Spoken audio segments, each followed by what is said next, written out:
सुबह का समय, एक खूबसूरत जंगल, चिड़ियों की आवाज, सूरज उग रहा है।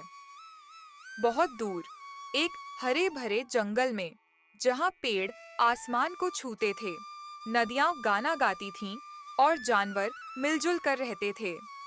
वहाँ रहते थे तीन दोस्त, चिंटू खरगोश, मोटू भालू और गिल्लू गिलहरी। तीनों बचपन से दोस्त थे, लेकिन तीनों की आदतें बिल्कुल अलग-अलग थीं। चिंटू सुबह सुबह उठकर अपना घर साफ कर रहा है। फिर ब-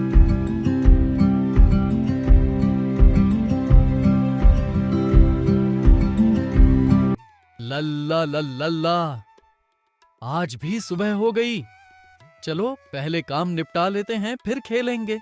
मेरी गाजर की खेती को पानी देना है, घर भी साफ करना है।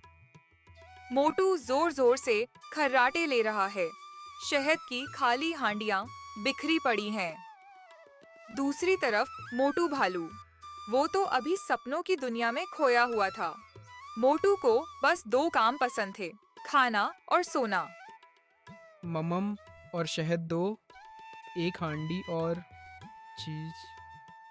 गिल्लू गिलहरी दूसरे जानवरों के अखरोट चुरा रही है, इधर उधर देखते हुए। और गिल्लू गिलहरी, वो थी बहुत चालाक, लेकिन उसकी चालाकी गलत दिशा में थी। वो हमेशा दूसरों की मेहनत पर नजर रखती थी।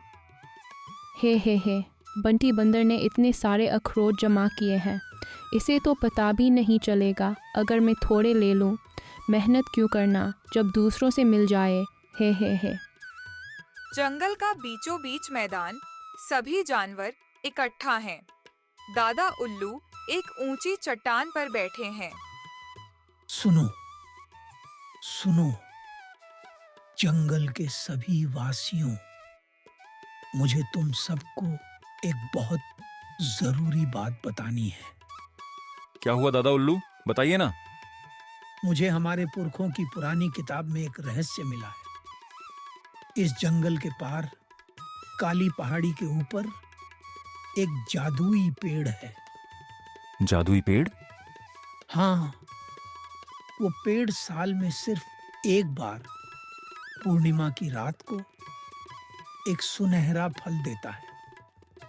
और जो भी वो फल खाएगा, उसकी एक सच्ची इच्छा पूरी हो जाएगी। लेकिन क्या दादा? लेकिन वो पेड़ सबको फल नहीं देता। वो पहले तुम्हारी परीक्षा लेता है। केवल सच्चे दिल वाले को ही वो फल मिलता है। और हाँ, अगली पूर्णिमा कल रात है। तीनों दोस्त एक दूसरे को देखते हैं। एक इच्छा? मैं तो मांगूंगा कि मुझे बिना मेहनत के रोज ढेर सारा शहद मिले, जिंदगी भर बस खाना और सोना। मैं मांगूंगी ढेर सारा खजाना, फिर मुझे कभी किसी का कुछ चुराना नहीं पड़ेगा। सब मेरा ही होगा। मैं तो बस यही मांगूंगा कि हमारा जंगल हमेशा हरा भरा रहे और सबको खाने पीने की कभी कमी ना हो। हाँ, चिंटू तू भी ना। ऐसा मौका बार बार नहीं आता और तू जंगल के लिए मांगेगा। सच में चिंटू, तू बहुत भोला है। अपने लिए कुछ मांगना। जब जंगल खुश रहेगा तो मैं भी खुश रहूंगा ना। अगली सुबह तीनों दोस्त काली पहाड़ी की तरफ निकलते हैं। अगली सुबह तीनों दोस्त जादुई पेड़ की खोज में निकल पड़े। रास्ता लंबा था और मुश्किलों से भरा था। चलो दोस्तों, मैं आगे आगे चलकर रास्ता साफ करता हूँ। चलो दोस्तों, मैं आगे आगे चलकर रास्ता साफ करता हूँ। बस मुझसे और नहीं चला जाता। कितनी दूर है अभी। मुझे भूख भी लग रही है। रुको मोटू, मैंने घर से गाजर और शहद लाया है तुम्हारे लिए। वाह, तू सच्चा दोस्त है चिंटू। लेकिन तू अपने लिए क्या लाया? मेरे पास एक गाजर है, वो काफी है। अरे, ये तो बहुत चौड़ी नदी है, कैसे पार करेंगे? मैं तो तैर नहीं सकता, मुझे डर लगता है। रुको, मुझे एक तरकीब सूझी है। चिंटू लकड़ियां इकट्ठा करता है और एक छोटी सी बेड़ी बनाता है। ये लो, इस पर बैठकर पार चलते हैं।